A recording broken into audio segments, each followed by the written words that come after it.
Big Edie's journey was a chilling descent from privilege into squalor, a narrative that continues to chill audiences today. As her life drew to a close, her daughter posed a simple, profound question about her final thoughts. Edie's answer remains etched in memory.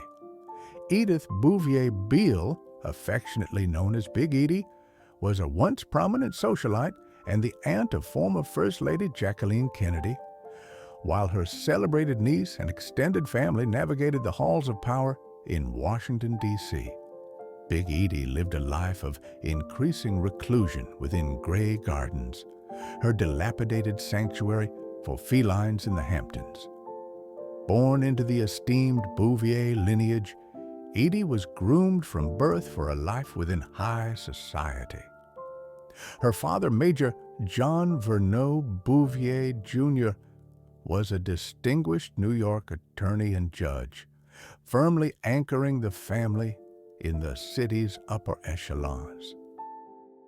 As a Bouvier, Big Edie was immersed in an environment of considerable wealth, status, and influence, her family's connections expanding as her own life progressed.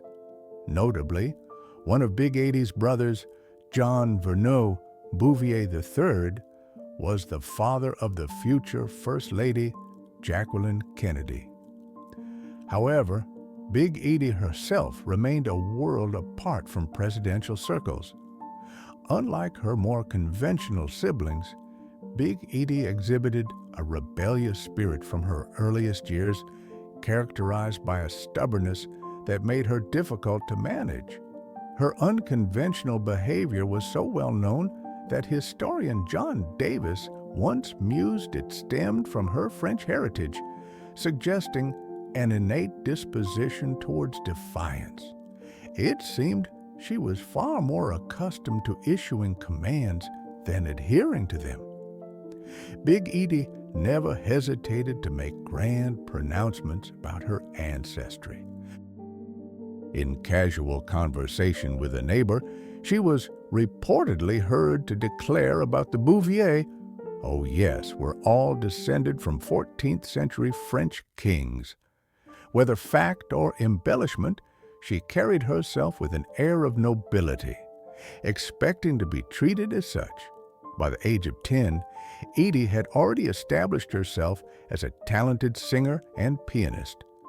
Although her family anticipated a suitable marriage and adherence to societal expectations, her true passion lay in music. Big Edie reveled in the opulent lifestyle of Manhattan's elite. Charming, fashionable, and undeniably attractive, she was a highly sought-after guest at social gatherings. Yet, as she basked in the public eye, a shadow of disapproval lurked. Big Edie's father, John Verneau Bouvier, harbored significant expectations for his daughter, which did not include late-night revelries or musical pursuits. He viewed her artistic inclinations and playful nature as diversions from her primary objective, securing a prosperous marriage. In Big Edie's defense, finding suitable partners proved challenging. It appeared she might fulfill her father's hopes when she became engaged to Horace Ripley Allen, a promising young man from society. Their forthcoming wedding generated considerable excitement throughout New York. However, Big Edie's storybook ending never materialized. In 1916, she and Horace mutually decided to end their engagement. Following this dissolution, Allen enlisted and went to the battlefields of World War I. Fortunately, Edie's subsequent engagement would prove less tumultuous, at least initially. After her first failed engagement, Big Edie, at least superficially, remained aligned with her father's desires. In 1917, she married Felix Beale, a successful attorney 14 years her senior, who would eventually become her father's legal partner.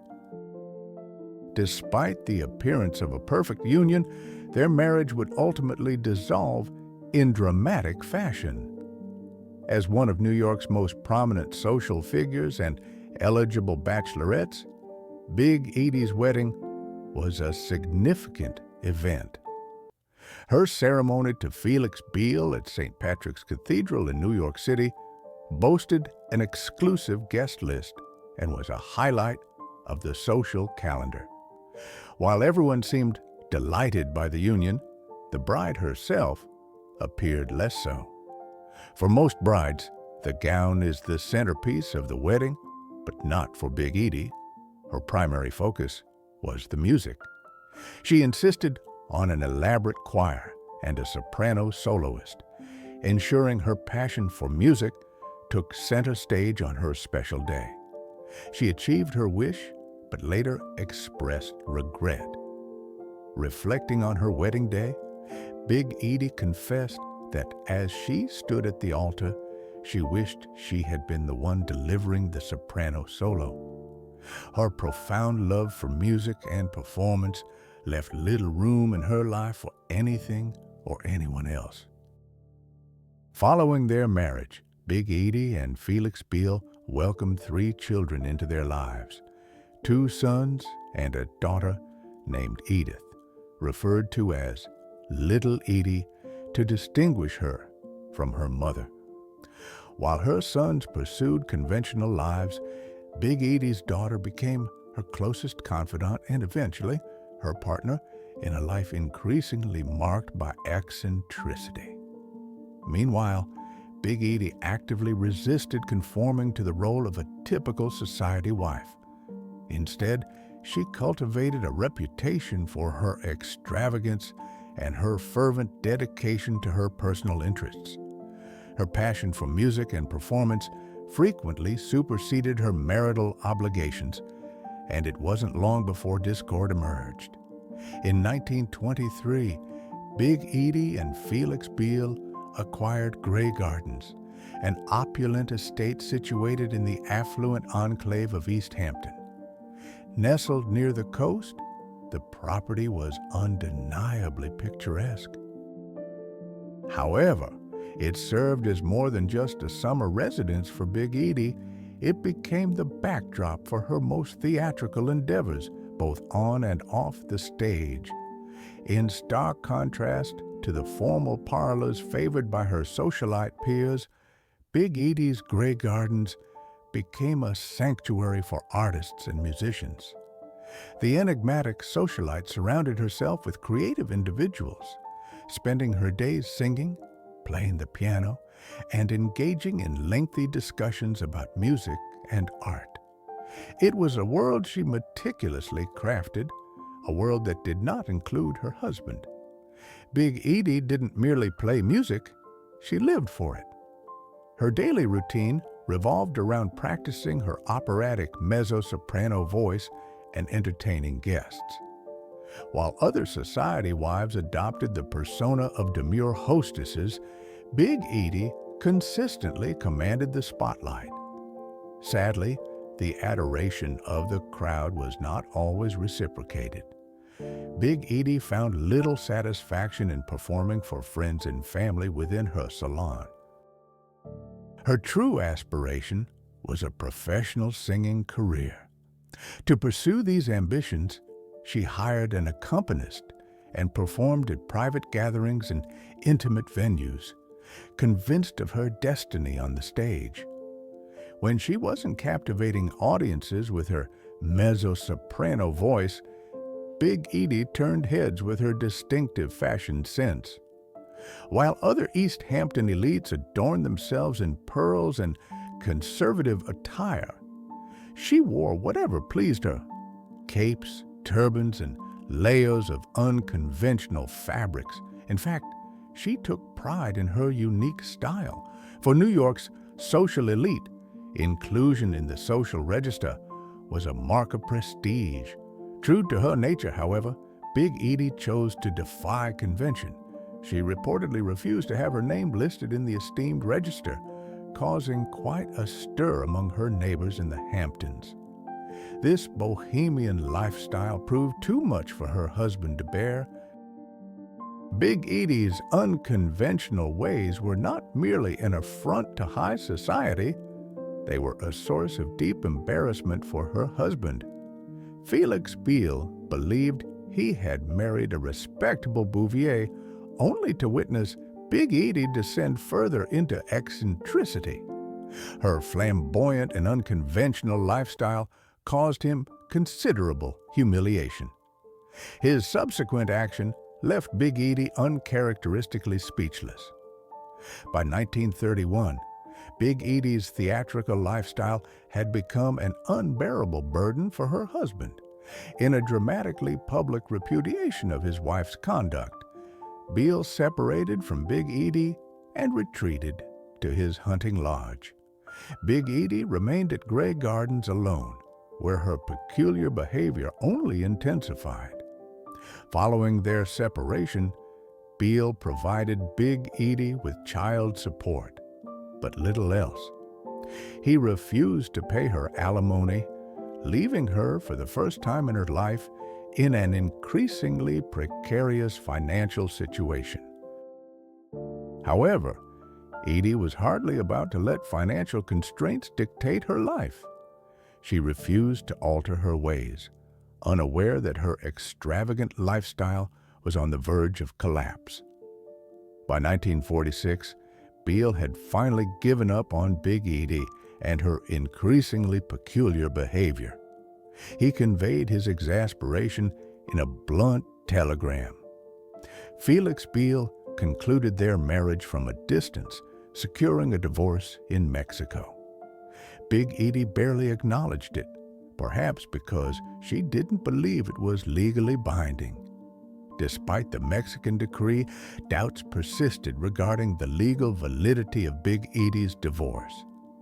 As the Catholic Church did not recognize the separation, her daughter, Little Edie, dismissed it as a fraudulent Mexican divorce. However, Little Edie was about to demonstrate the extent of her support for her mother in a significant way. In July of 1952, Big Edie's world was once again upended when Little Edie returned home after many years in Manhattan. What was intended as a brief visit soon evolved into a permanent relocation. The two unconventional women found themselves bound together in a life of escalating isolation and fervent hope. With her husband gone and financial support diminishing, Big Edie struggled to maintain Grey Gardens, particularly with another individual to provide for. The once magnificent estate became a burden, one she refused to surrender, even as it deteriorated around her. She held on, determined to make it work, regardless of the cost, especially since she wasn't the sole provider. Even with Little Edie's assistance, Big Edie could not sustain Grey Gardens and was compelled to seek help from her reluctant father. Despite his advanced age, Big Edie's father agreed to provide her with an annual allowance of $3,500 to help her stay afloat. However, even he could not tolerate her peculiar behavior for much longer. Big Edie always sought the spotlight even when it wasn't rightfully hers. The wedding of her son in 1942 was no exception. Instead of arriving with the expected grace of a groom's mother, she appeared nearly half an hour late, dressed as if making a grand entrance. This stunt caused guests to whisper and her father to fume. Her disruptive behavior at her son's wedding was the final catalyst. Just 2 days after the ceremony, he revised his will, reducing her inheritance from a substantial $825,000 to a mere $65,000. And his actions did not stop there. Beyond disinheriting her, Big Edie's father took further measures. Instead of granting her direct access to the remainder of her inheritance, he placed her on a strict monthly allowance of $300, ensuring she could not squander it on musical extravaganzas or, worse, more eccentric fashion choices.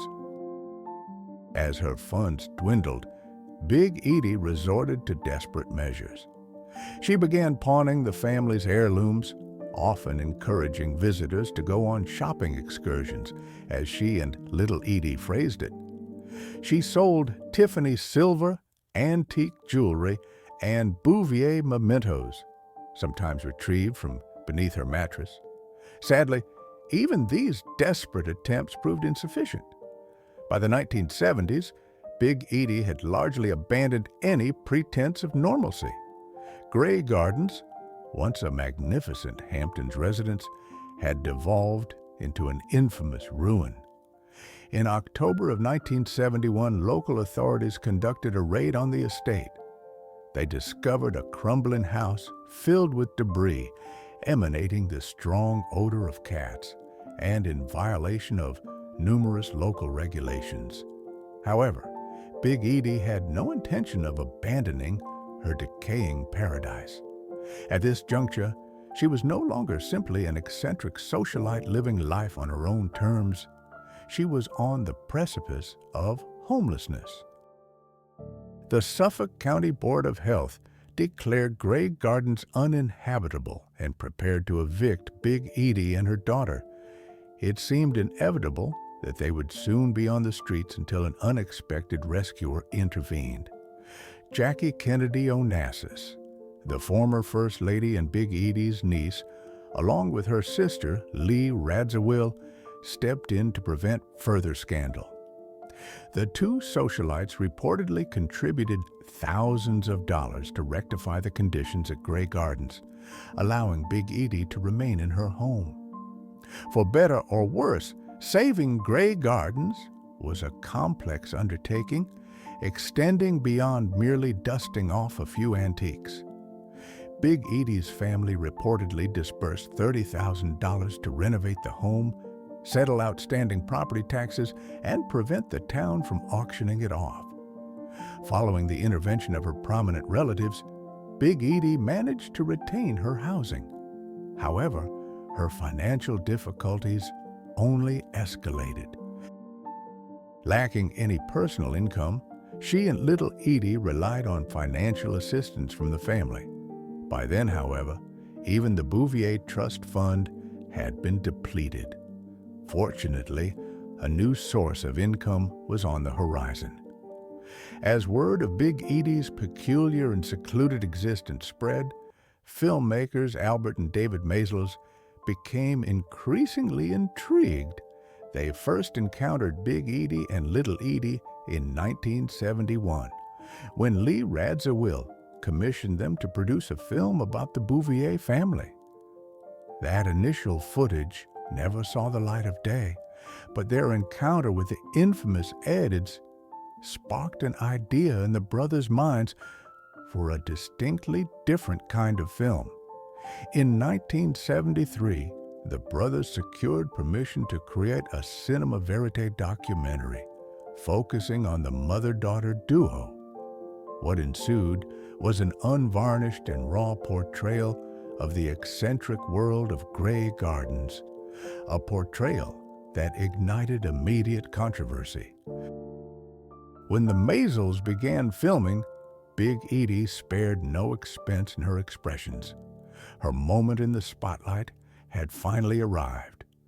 The resulting documentary captured both women frequently speaking over each other in a whirlwind of disjointed conversation. Big Edie never relinquished her love for music and her innate sense of artistic whimsy and wonder. She recounted memories of her seemingly perfect marriage, her beautiful children, and her once promising musical career.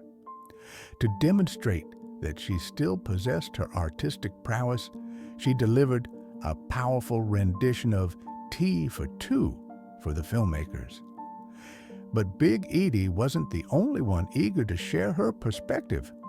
Little Edie harbored numerous grievances. She openly blamed her mother for confining her to Grey Gardens, thereby depriving her of the life she had envisioned in Manhattan. She recalled how, 2 decades earlier, she had been compelled to leave the Barbizon Hotel and return home, effectively surrendering her independence and becoming tethered to her unconventional mother. Little Edie even divulged some of Big Edie's most startling secrets. The state of the mansion clearly indicated Big Edie's disinterest in housekeeping, particularly in managing the numerous cats that roam the property. As little Edie lamented, "My mother doesn't believe in kitty litter. She prefers boxes and paper." And that was hardly the strangest behavior captured by the cameras. Big Edie and Little Edie consumed ice cream with knives and used utensils in ways that defied conventional logic. One of their more peculiar habits involved balancing peas on the edge of a knife before consuming them.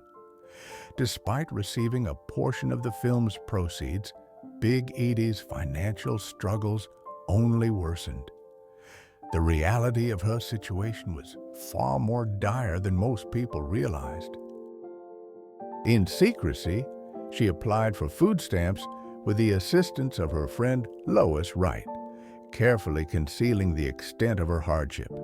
Yet, she appeared content. When Grey Gardens debuted in theaters, critics were divided. Was the film an intimate portrait or an act of exploitation? Big Edie, however, held no such reservations. "They are very nice people," she remarked about the filmmakers. To her, the documentary was not an intrusion. It was her long overdue moment in the spotlight, and she reveled in it. Rather than feeling humiliated by the film's depiction of her dilapidated mansion and unconventional lifestyle, Big Edie embraced it wholeheartedly. "It's the greatest thing that ever happened to me in my old age," she declared. But her final moment of triumph came just before a significant setback in 1976. As her recognition was finally ascending, Big Edie suffered a debilitating accident. A severe fall left her requiring a wheelchair.